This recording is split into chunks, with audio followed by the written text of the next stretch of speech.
بسم اللہ الرحمن الرحیم۔ السلام علیکم ناظرین و سامعین۔ کہتے ہیں کہ ایک طوطا طوطی کا گزر ایک ویرانے سے ہوا۔ ویرانی دیکھ کر طوطی نے طوطے سے پوچھا، کس قدر ویران گاؤں ہے یہ؟ طوطے نے کہا، لگتا ہے یہاں کسی الو کا گزر ہوا ہے۔ جس وقت طوطا طوطی یہ باتیں کر رہے تھے، عین اسی وقت ایک الو بھی وہاں سے گزر رہا تھا۔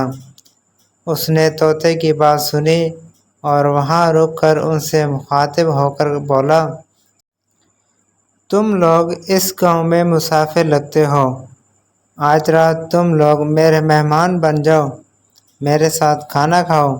الو کی محبت بھری دعوت سے طوطے کا جوڑا انکار نہ کر سکا اور انہوں نے الو کی دعوت قبول کر لی۔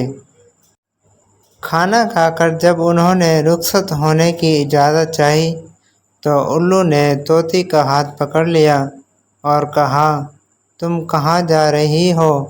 طوطی پریشان ہو کر بولے، یہ بھی کوئی پوچھنے کی بات ہے، میں اپنے خاوند کے ساتھ واپس جا رہی ہوں۔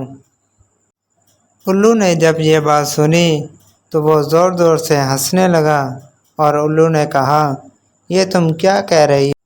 تم تو اب میری بیوی بن چکی ہو۔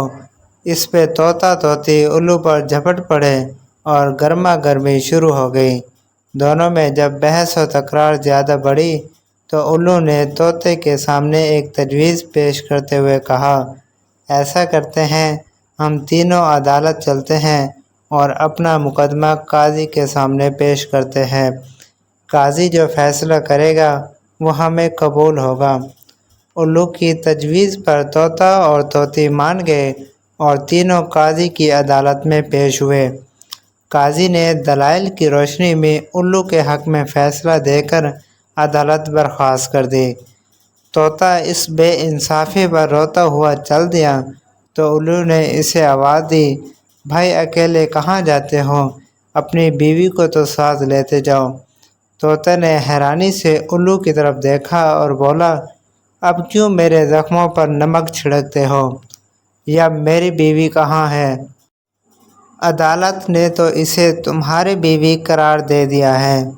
الو نے طوطے کی بات سن کر نرمی سے بولا، نہیں دوست، طوطی میری نہیں تمہاری ہی بیوی ہے۔